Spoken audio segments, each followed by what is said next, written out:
خواب دیکھنے والے نے عرض کی ما فعل اللہ بکا، یعنی اللہ پاک نے آپ کے ساتھ کیا معاملہ فرمایا؟ تو فرمایا کہ میں کثرت سے درود شریف پڑھا کرتا تھا، یہی عمل کام آ گیا، اللہ پاک نے میری مغفرت فرما دی اور مجھے تاج پہنا کر جنت میں داخل کر دیا۔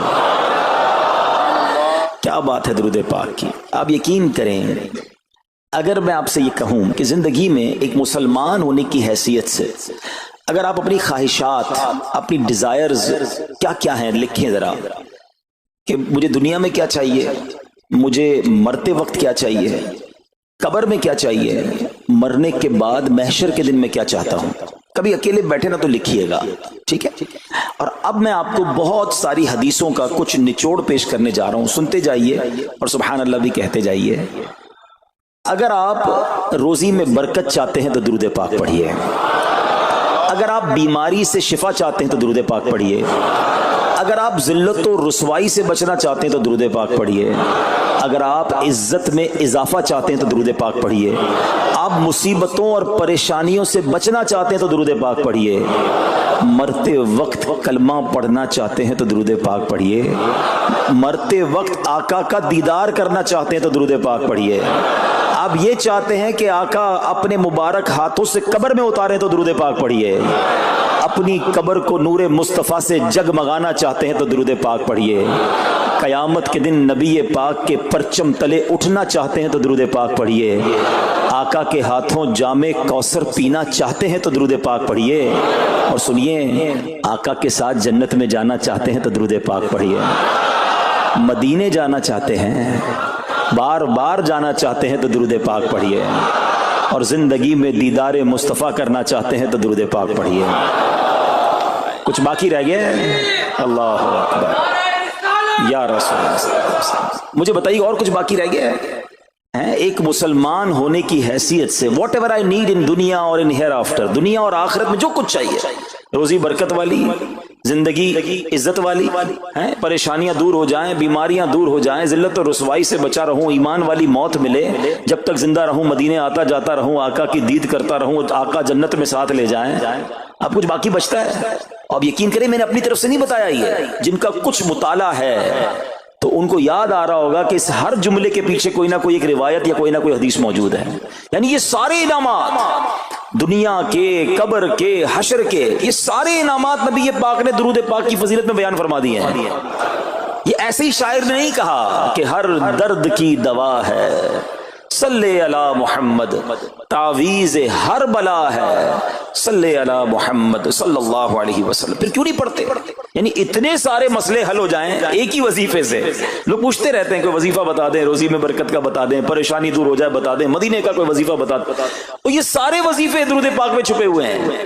پکڑ لو نا درود پاک، پھر دیکھیں اس کی کیسی برکتیں آپ زندگی میں دیکھیں گے، آپ کا چہرہ شاش بشاش ہو جائے گا، آپ کی طبیعت فریش ہو جائے گی، آپ کو مزے کو مزہ آ جائے گا۔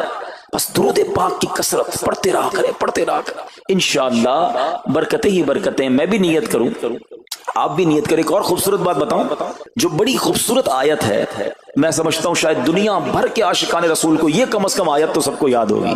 کون سی آیت؟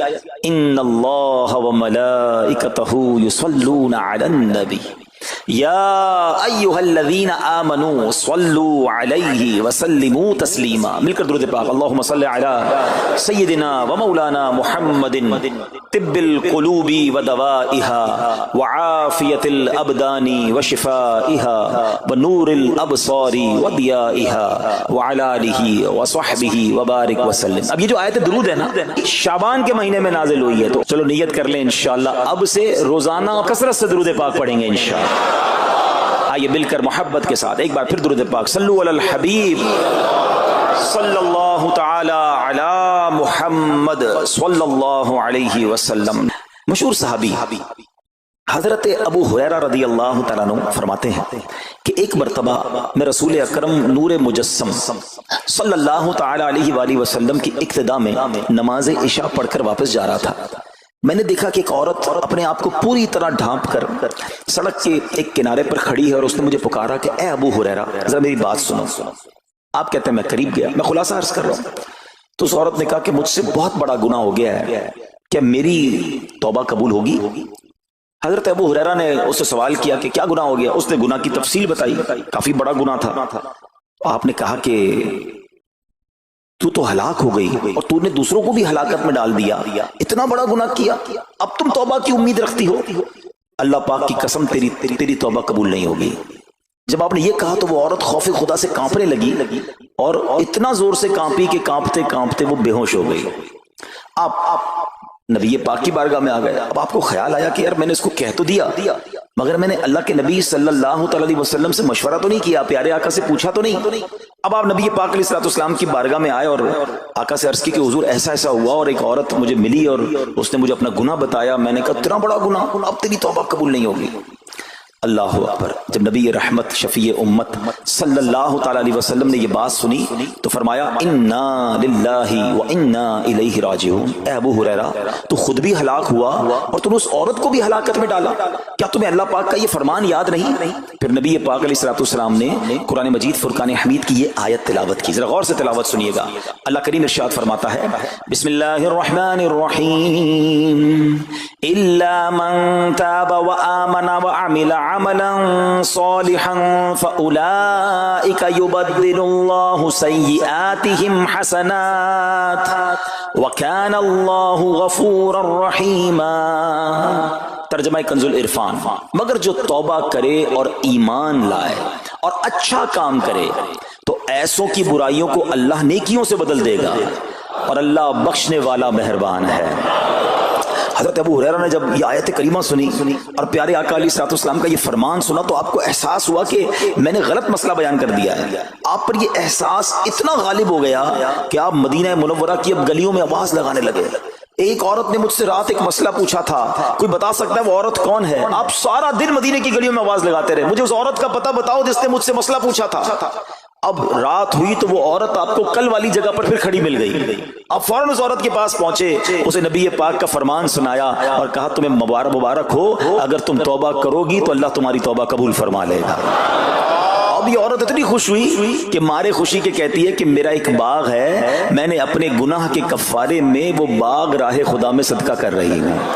یہ پورا باغ ہے ابو ہریرہ میں اللہ کی راہ میں صدقہ کرتی ہوں۔ اللہ اکبر۔ اے میرے پیارے اسلامی بھائیو، اس ایک واقعے میں ہمارے لیے بہت کچھ ہے۔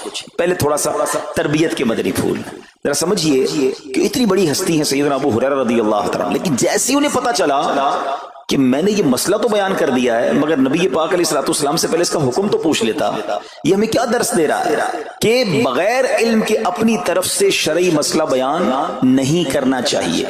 جو بغیر علم کے دینی مسئلے بتاتا ہے وہ خود بھی ہلاک ہوتا ہے اور دوسروں کو بھی ہلاکت میں ڈالتا ہے۔ ہاں میں بتاتا ہوں نا اس کا مسئلے کا حل کیا، حالانکہ خود کہیں پڑھا نہیں ہوتا۔ تو جب تک آپ کو علم نہیں ہے، آپ جانتے نہیں ہیں، تو کسی مسئلے کو بیان نہیں کرنا چاہیے۔ دوسری بات کہ اگر خدا نہ خواستہ کوئی غلط مسئلہ بتا بیٹھا یا بتا تو درست رہا تھا، بتاتے بتاتے غلطی کر بیٹھا، تو اسے چاہیے کہ ازالہ کرے، فوراً اس کا جو بھی ازالہ بنتا ہے وہ کرے۔ سیدنا ابو ہریرہ رضی اللہ تعالیٰ کا ازالہ تو دیکھیں کہ آپ کو جیسے ہی پتا چلا کہ اصل مسئلہ یہ ہے، اب آپ مدینے کی گلیوں میں صدا لگا رہے ہیں، تلاش کر رہے ہیں، پورا دن ڈھونڈتے رہے اس خاتون کو کہ میری سے غلطی ہو گئی، میں نے اس کو غلط مسئلہ بتایا، تاکہ اس کو تلاش کر کے اس کو درست مسئلہ بتایا جائے۔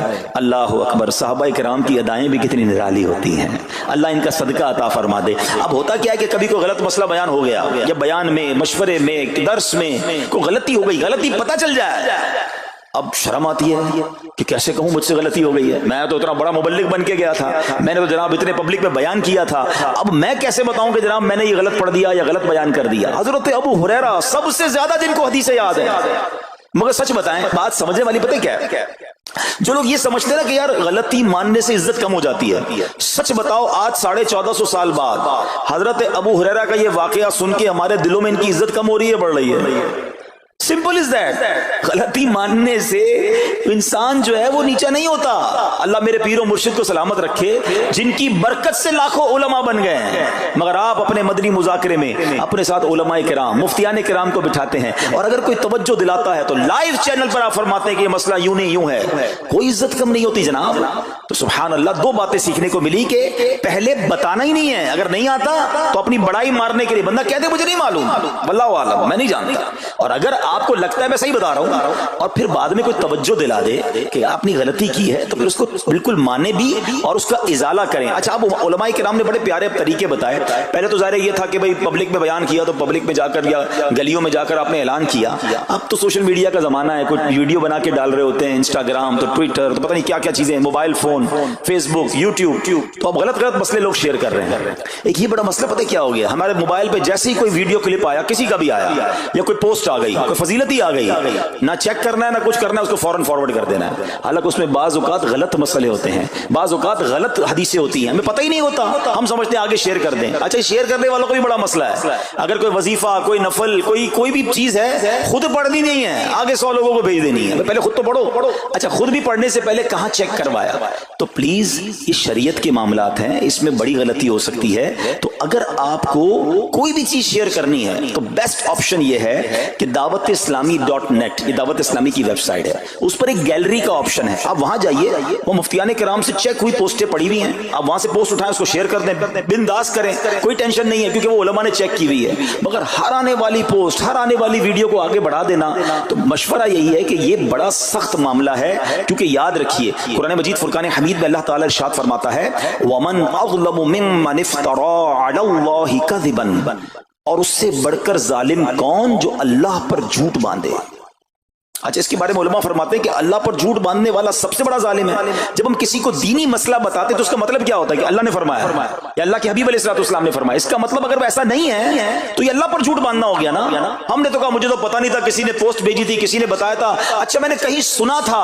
اب کئی لوگوں کی تو عادت پتہ کیا ہے, ان کے ساتھ بیٹھو نا تھوڑی دیر بعد کہیں گے اللہ یہ فرماتا ہے, اللہ نے قرآن میں یہ فرمایا. پوچھو کدھر فرمایا, بولا یہ نہیں پتا, اللہ قرآن میں یہ کہتا ہے. کہاں کہتا ہے بتاؤ نا, آیت دکھاؤ. اللہ نے فرمایا یہ کرنا چاہیے, کہاں فرمایا؟ اپنی طرف سے. اچھا کیونکہ کہیں سنا تھا, کہیں دوستوں کی محفل میں آدھی بات یاد تھی. ارے ڈرنا چاہیے کہ میں کیسے کہہ دوں کہ اللہ نے فرمایا, میں کیسے کہہ دوں نبی پاک علیہ السلام نے فرمایا, جب یاد نہیں, پڑھا نہیں. امیر اہل سنت کی آپ نے احتیاط دیکھی ہے, آپ حدیث کی کتاب منگاتے ہیں کہ پورا دیکھ کر پڑھتے ہیں, مگر یہاں تو اپنی مرضی سے چل رہا ہے معاملہ.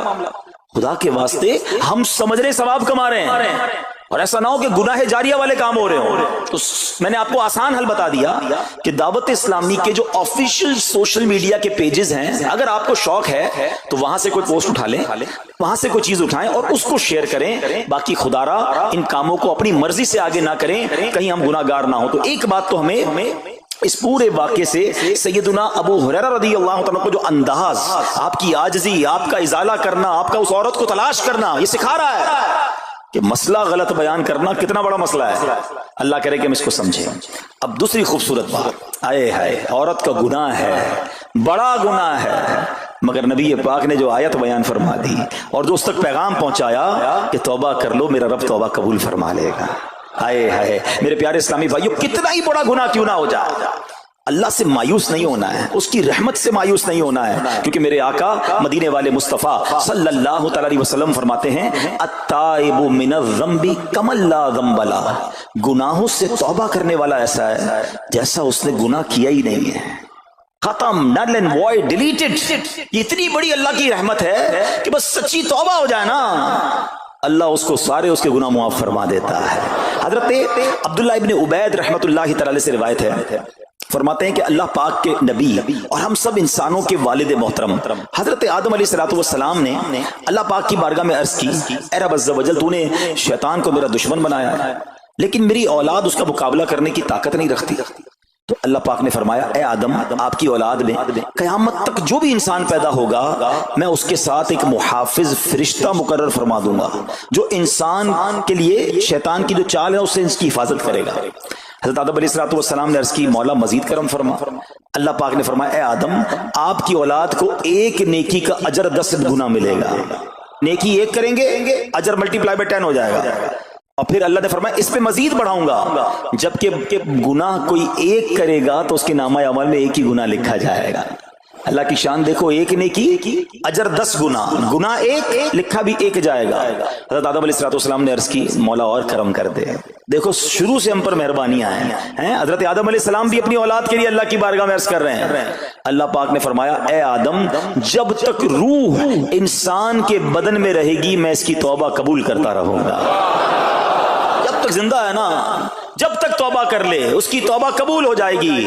اللہ اکبر، کتنا کریم ہمارا مولا ہے، ہمارا پروردگار کیسا رحیم ہے۔ جب بھی گناہ ہو جائیں فوراً اللہ کی بارگاہ میں حاضر ہو جایا کرو، اپنی غلطی کا اقرار کر کے شرمندہ ہو جایا کریں، انشاءاللہ کریم توبہ قبول ہوگی اور گناہوں کی میل سے دامن صاف ہو جائے گا۔ ارے توبہ جب ہو جائے نا اور بندہ سچی توبہ کر لے، دیکھو اللہ کیسا کریم ہے، کیسا کرم کرتا ہے۔ ایک بزرگ کے بارے میں آتا ہے حبیب عجمی رحمت اللہ تعالی علیہ، ان کا نام تھا، ابھی بہت بڑے آپ اللہ کے ولی گزرے ہیں، بصرہ کے رہنے والے تھے، مگر توبہ سے پہلے آپ کی زندگی بڑی عجیب تھی۔ آپ بڑے امیر آدمی تھے، لوگوں کو قرضہ دیا کرتے تھے مگر سود پر قرضہ دیا کرتے تھے، سود لیا کرتے تھے۔ حال ایسا تھا کہ جب کسی سے سود لینے جاتے تھے یا قرضہ لینے جاتے تھے، وہ پیسہ نہ دیتا، لیٹ ہو جاتا تو اس سے جرمانہ وصول کر لیا کرتے تھے۔ ایک مرتبہ ایک مقروض کے دروازے پر گئے، وہ مقروض تو گھر پہ نہیں تھا، اس کی بیوی تھی، تو کہا میرا شوہر تو آج گھر پر نہیں ہے، نہ ہی میرے پاس رقم ہے کہ آپ کو دوں۔ آپ نے کہا مجھے تو چاہیے، کچھ نہ کچھ تو جرمانہ دینا ہوگا۔ تو اس نے کہا ہم نے ایک بکری ذبح کی ہے، گوشت تو سارا بانٹ دیا، کھا لیا، اس کا سر موجود ہے، آپ نے کہا یہی دے دو۔ سود میں پیسے نہیں ملے تو بکری کا سر لے آئے۔ اچھا اب جب بکری کا سر لے کر آئے تو اپنی زوجہ کو کہا کہ پکاؤ اس کو، تو زوجہ بولی گھر میں نہ لکڑیاں ہیں نہ دوسرا راشن ہے۔ چنانچہ اب لکڑیاں اور دوسرا راشن وغیرہ بھی دیگر مقروضوں کے گھر گئے اور وہاں سے سود میں کسی سے لکڑیاں پکڑ لی، کسی سے دوسرا راشن مسالہ وغیرہ چیزیں پکڑ لی، وہ بھی لے آئے، کہا لو پکاؤ۔ اب زوجہ نے ہانڈی بنائی، ابھی کھانا تیار ہو رہا تھا کہ اتنے میں ایک بھکاری آ گیا۔ حضرت حبیب عجمی نے اس وقت تو توبہ نہیں کی تھی، اس بھکاری کو بھی باتیں سنا کر نکال دیا، گھر سے نکال دیا۔ اب کھانا تیار ہو گیا، کھانے کے لیے بیٹھے، مگر جیسے ہی زوجہ نے ہانڈی کا ڈھکن اٹھایا نا تو وہ سالن جو تھا بکری کے سر کی بجائے پورا سالن خون سے بھرا ہوا تھا۔ زوجہ نے پکار کر کہا کہ دیکھو تمہارے اعمال کا نتیجہ، تمہاری کنجوسی کا نتیجہ، پوری ہانڈی خون سے بھری ہوئی ہے، سود کا مال تھا نا۔ اب ہانڈی کا یوں خون میں بدل جانا آپ کے دل پر بڑی تنبیہ ہوئی، بڑا اثر ہوا کہ یہ میں کیا کر رہا ہوں، میں کون سی روزی کما رہا ہوں۔ اللہ سے جنگ ہے نا سود کا کام کرنے والا، وہ تمام لوگ سوچیں جو سود کا کام کرتے ہیں۔ اب جب آپ کے دل پہ چوٹ لگی تو آپ نے اب توبہ کرنے کا ارادہ کیا کہ بہت ہو گیا، اللہ کو بڑا ناراض کر لیا۔ تو آپ حضرت حبیب عجمی اب باہر نکلے کہ حضرت امام حسن بصری کی بارگاہ میں جاتے ہیں اور وہاں جا کر توبہ کرتے ہیں۔ مگر جیسے ہی اب باہر نکلے نا تو کچھ بچے کھیل رہے تھے، کھیلتے ہوئے بچے نے آواز لگائی جلدی سائڈ پہ ہو جاؤ، دور ہو جاؤ، حبیب عجمی سود خور آ رہا ہے، کہیں ایسا نہ ہو کہ اس کے قدموں کی دھول ہم پر پڑے اور ہم بھی بدبخت ہو جائے۔ پھر دل پر چوٹ لگی کہ یار بچہ مجھ سے نفرت کرتا ہے، ایسا کام کرتا ہوں میں، اللہ بھی ناراض، اللہ کے بندے بھی ناراض، اور دل پر چوٹ لگی۔ حضرت حسن بصری رحمت اللہ تعالی کی خدمت میں گئے، بڑی سچی توبہ کی، اللہ کو راضی کرنے کے لیے پکی نیت کی، ابھی توبہ کی ہے، وہ بڑی نیکیاں نہیں کر لی، واپس آ رہے ہیں۔ جیسے واپس آ رہے ہیں تو دیکھا کہ وہی بچے کھیل رہے ہیں۔ اب ان بچوں میں کسی نے آپ کو دیکھا تو کہا کہ اب حبیب توبہ کر کے آ رہے ہیں، دور ہو جاؤ، کہیں ہمارے قدموں کی دھول ان پر نہ پڑ جائے تو ہم گناہگار نہ ہو جائیں۔ تھوڑی دیر پہلے یہ بچے کہہ رہے ہیں کہ دور ہو جاؤ، ان کی دھول پڑ گئی تو ہم بدبخت ہو جائیں گے، سود خور جا رہا، ارے ابھی توبہ کی ہے۔ اور اللہ نے اپنے بندوں اور مخلوق کے دل میں کیسی محبت ڈال دی کہ بچے کہہ رہے ہیں دور ہو جاؤ، ہمارے قدموں کی دھول حضرت حبیب پر نہ پڑ جائے، ہم گناہگار نہ ہو جائیں۔ اب جناب بڑا دل پہ اور اثر ہوا کہ مالک تیری قدرت، ابھی تو توبہ کی ہے اور میری نیک نامی کا اعلان تو نے اپنی مخلوق سے کروا دیا، سب کے حقوق ادا کیے، سودی لین دین تھا سب ختم کیا، اللہ پاک کی عبادت میں مصروف ہو گئے، اللہ نے ولایت کا سرتاج بنا دیا، اپنا ولی بنا دیا۔ اے میرے پیارے اسلامی بھائیوں، یہ ہے توبہ، اللہ اکبر۔ اے میرے پیارے اسلامی بھائیوں، پتہ یہ چلا کہ عزت دوبارہ مل جاتی ہے، شرط صرف ایک ہے کہ آدمی صحیح راستہ اختیار کر لے۔ اولیاء کرام کی سیرت پڑھ کر دیکھیں، ہزاروں اولیاء کرام ایسے ہیں جو توبہ سے پہلے گناہوں میں مشغول تھے، معاشرے میں انہیں بری نگاہ سے دیکھا جاتا تھا، لوگ ان سے نفرت کیا کرتے تھے، مگر جب اللہ کی طرف آ گئے تو کیا کمال ہوا کہ اب جناب لوگوں کے دلوں میں تو دلوں میں، جانوروں کے دلوں میں بھی اللہ نے اپنی مخلوق کے دلوں میں ان کی عزت ڈال دی، کیونکہ عزت کس کے پاس ہے؟ رب کے پاس ہے۔ دلوں کا اختیار کس کے پاس ہے؟ وہ رب کے پاس ہے۔ آسمان ولایت کا ایک اور چمکتا ستارہ حضرت فضیل بن عیاض رحمت اللہ تعالی علیہ توبہ سے پہلے ڈاکو تھے۔ جی ہاں، آپ کتنا بڑا نام ہے ولیوں میں، مگر آپ ایک ڈاکو تھے، اور یہ کوئی کہانی نہیں، واقعی حقیقت ہے کہ رات کو جب بچہ سوتا نہیں تھا تو مائیں کہا کرتی تھیں بیٹا سو جاؤ ورنہ فضیل ڈاکو آ جائے گا۔ جس راستے پر آپ ہوتے تھے لوگ ڈر کے مارے اس راستے سے نہیں گزرتے تھے، مگر جب آپ نے توبہ کی، جن کا مال لوٹا تھا واپس کیا اور سارے حقوق ادا کیے، نیک کاموں میں مصروف ہو گئے، اللہ کی عبادت میں لگ گئے، حضرت فضیل بن عیاض نے وہ وقت بھی دیکھا کہ وقت کا